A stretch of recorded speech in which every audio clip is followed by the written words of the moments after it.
So I started a little walk down to downtown Amman. It looks completely different at this time of the morning. Shops don't really open until about 12 midday and then stay open until about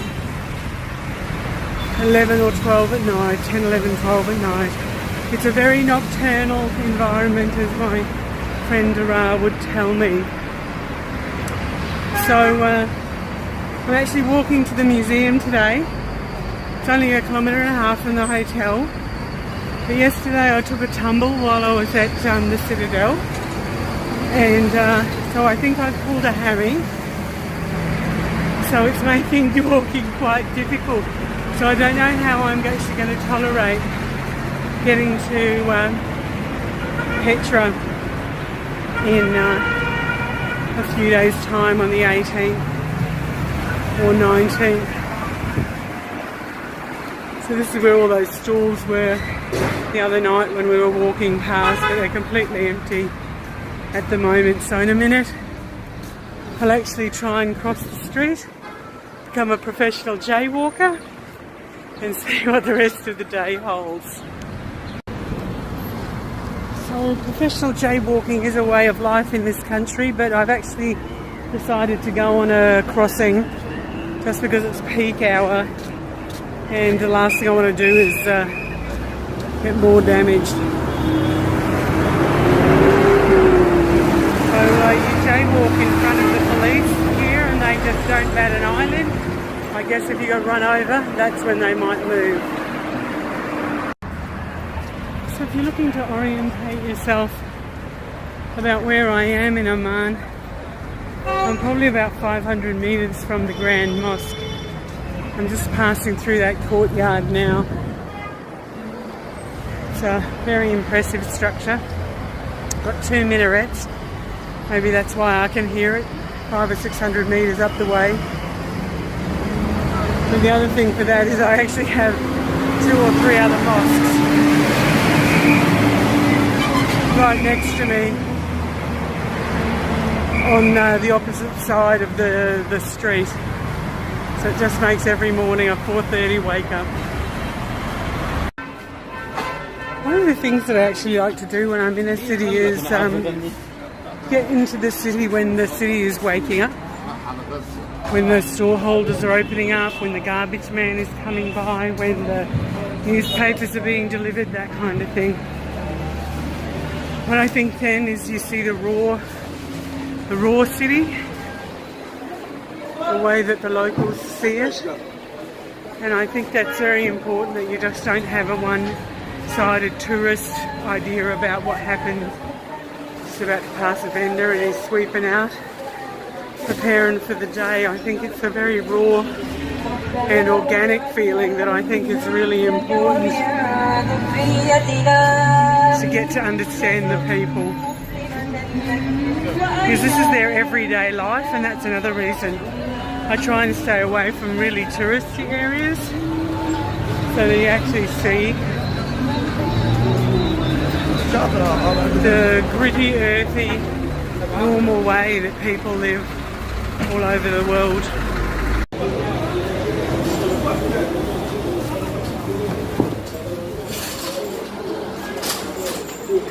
So this is the type of area. Thank you, sir. Thank you. Everyone says welcome. Everybody says welcome here in Jordan.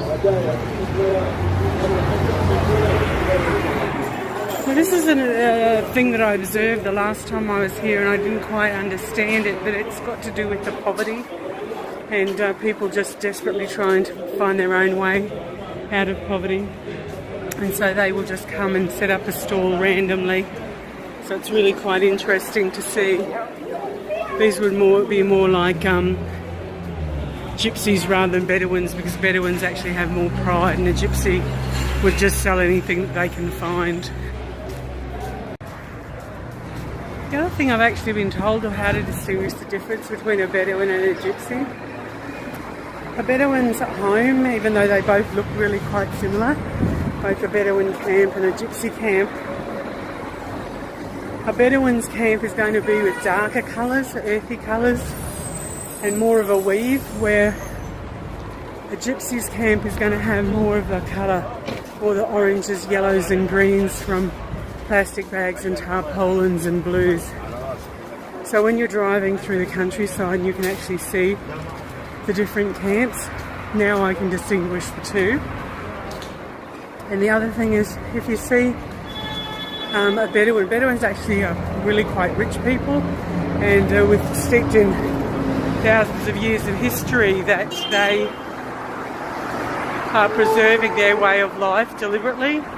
Even though some do have houses, they will often have a Bedouin set up somewhere on their property. So it's that attempt to blend the old and the new, which is really quite interesting as well. Everywhere you look, there's just something different. So I'm walking down the street, I'm heading towards the museum, and I stumble across this area, which is a furniture shop. It's a very interesting way to sell furniture. I'm sure it'll be all faded and damaged. I'm assuming this red couch at the front here is where they actually sit and do their negotiating. I don't think it'll be for sale. The actual substantial furniture looks pretty amazing. So just next door to that area is another furniture place with the decorative engravings. An interesting bedhead there, nice and blingy. Nice and blingy indeed. So it's almost like on the outside, with the standard traditional dress that really looks quite the same, and all the men dressed similarly. When they actually get to the privacy of their own home, things are just very, very different. There's a lot of individuality and decoration.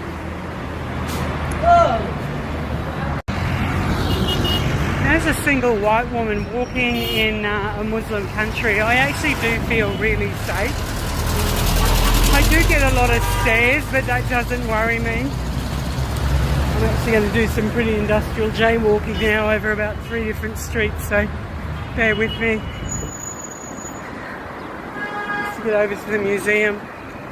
A couple of times people will yak-eye and cooey out at me, but then that's as far as it goes.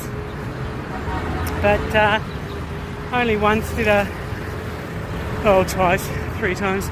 Actually, they'll stop all the time trying to pick you up if you're walking, especially a taxi driver, but you just wave them on, that's no big deal. But I was waiting for Dara yesterday, and some random in a private car was trying to attract my attention. But you just ignore it. But as I say, I just continually feel safe. Everybody may stare, but that's as far as it goes. So I just did a bit of a jaywalk there at the bus interchange, which is kind of 5 streets converging into one. A few there, people saying good morning. I think also it's a way that they can just practice their English. They don't mean any harm by it. The other thing that you will hear is a lot of horns blowing. Yesterday when I was driving with Dara, we were having a conversation that we suspect that it's just an extension of the masculinity. No amount of horn tooting is actually going to make any difference, but it just feels like they're actually trying to achieve something. But there's so many people here that they're not going to move anywhere.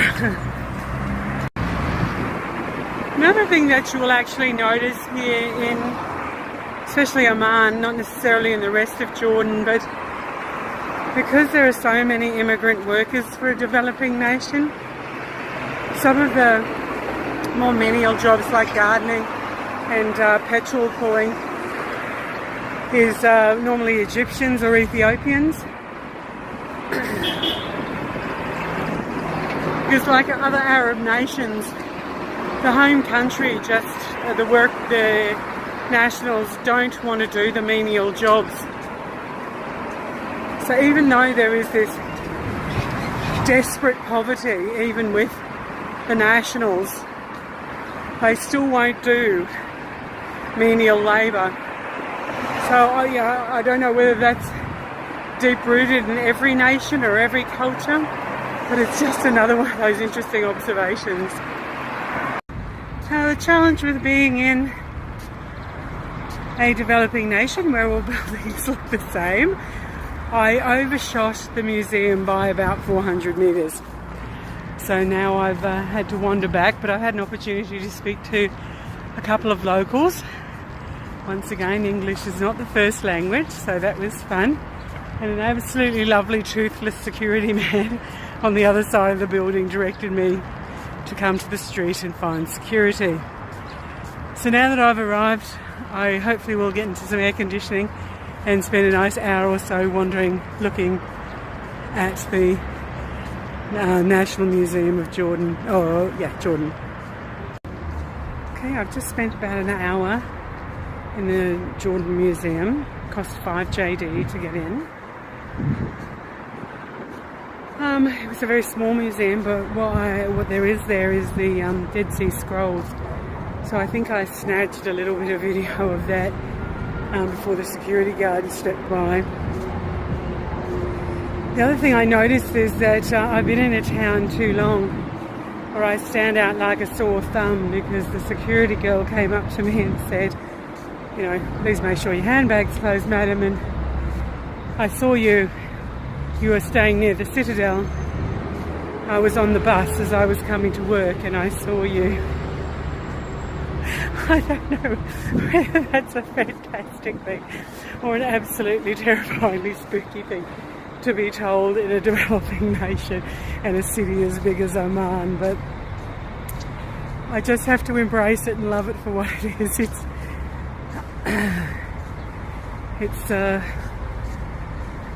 It's just a feeling about being here that it clearly is indescribable, because I am lost for words.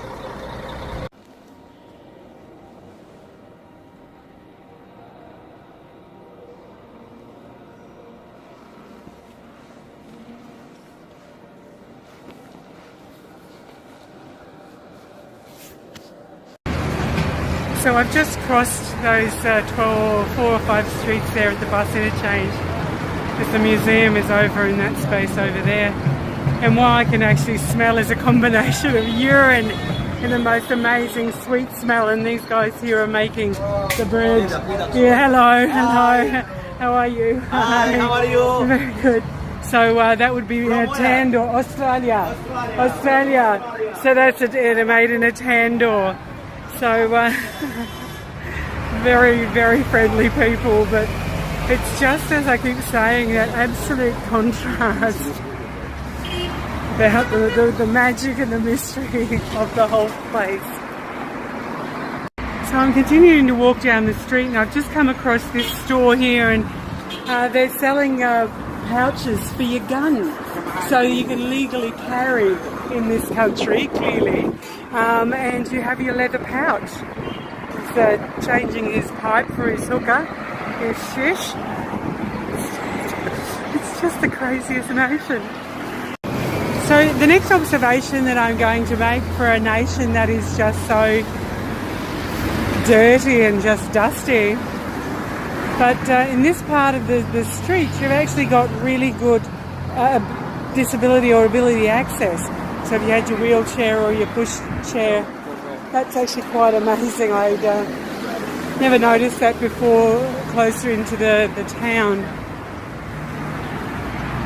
About disability access, I can see what could be interpreted.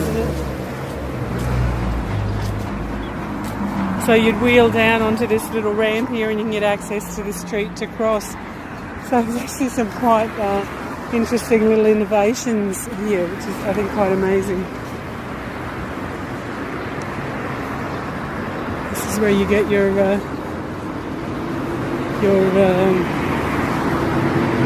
seats covered, your cushion covers, all fairly traditional styles. Nice colours, very rich colours. Oh, this guy must be a tinsmith with his wok and stuff there. So this is a completely different street that I walked down from before. This one's selling, looks at cooking utensils and gas appliances. That's pretty amazing. So this one's more of a regular everyday street for vending, where the other one had more clothes and shoes, etc. Everywhere is pictures of the king, Abdallah. So this one looks to be a pretty interesting shop. It looks to have bridles and more wares for the house that are more rural, with the wicker baskets there. Just randomly walking in the street, and this guy pointed me to this shop, which just looks beautiful and amazing.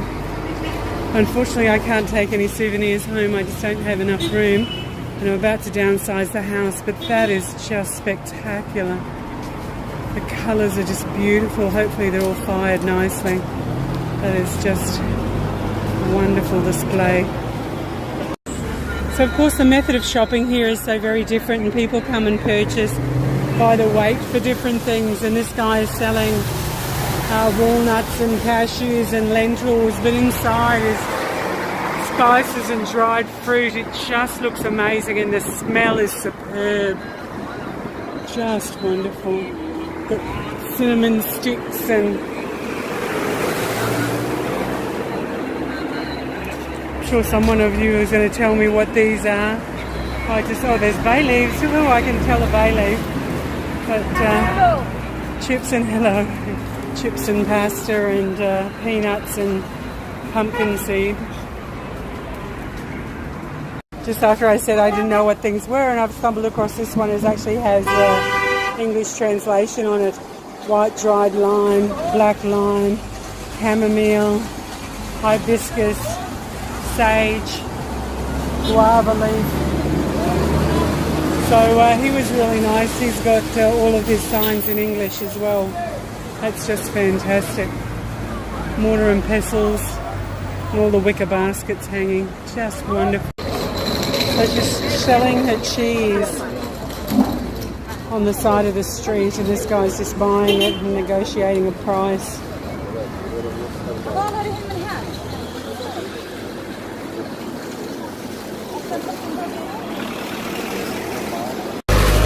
I stumbled across this guy selling pigeons, and this over here's got fish, and I really doubt that it's a pet emporium. I think you might come and purchase your fresh fish. Here's your frozen fish, and this is probably lunch and dinner by the looks of it. It's quail and rabbit.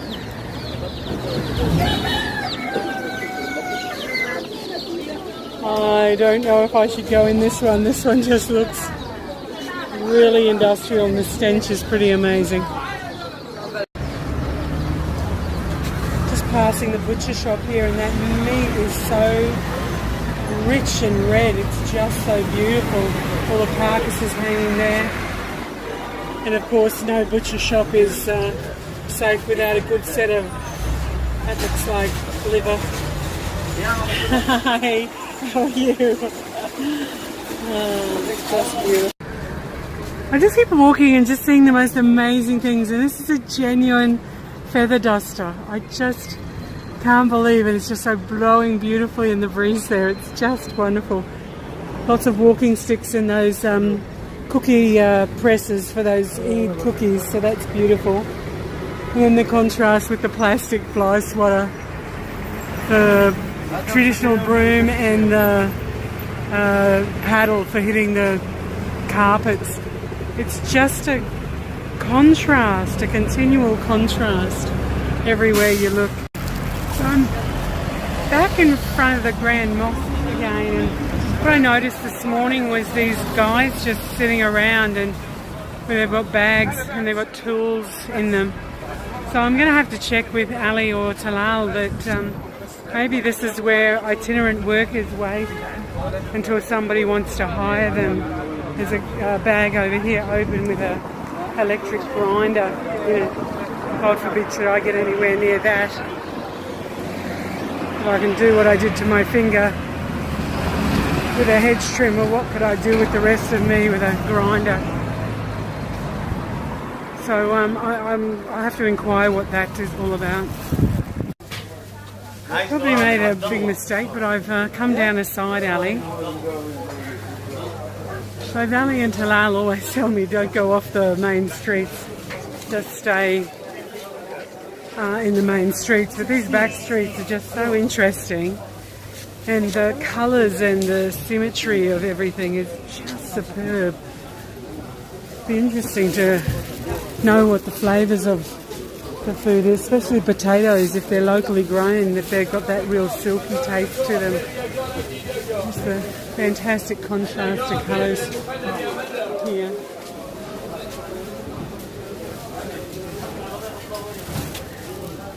People are buying pretty big stocks here.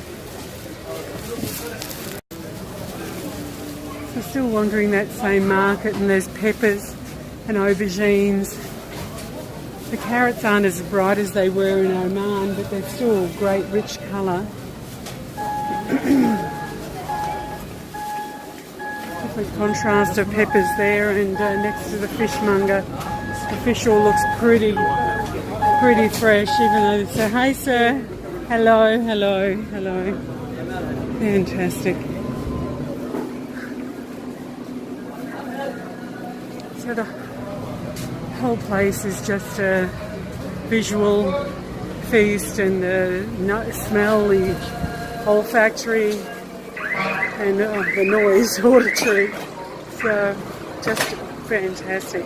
My goodness, there's some dates here. Massive amount of dates. So I'm assuming this guy's a fishmonger. Oh, there's nice little fresh fish there. You just choose your fish and they'll fillet it for you by the looks of it. So this is called Nymphaeum. So it's clearly under restoration, part of an archaeological project. It is quite literally in this smack in the middle of town. Just near the taxi rank, which is a very colourful place to be. So this is on the other side of the Nymphaeum, and apparently it's a Roman public water space.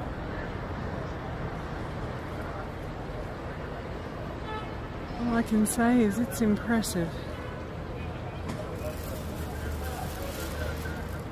So I've been walking now for a couple of hours and saw this fruit stand, so I thought I'd get an orange juice. So he's just charging me 2 kg for my orange juice, which hopefully is freshly squeezed, so I can continue walking with a bit of vitamins in me. Fantastic day.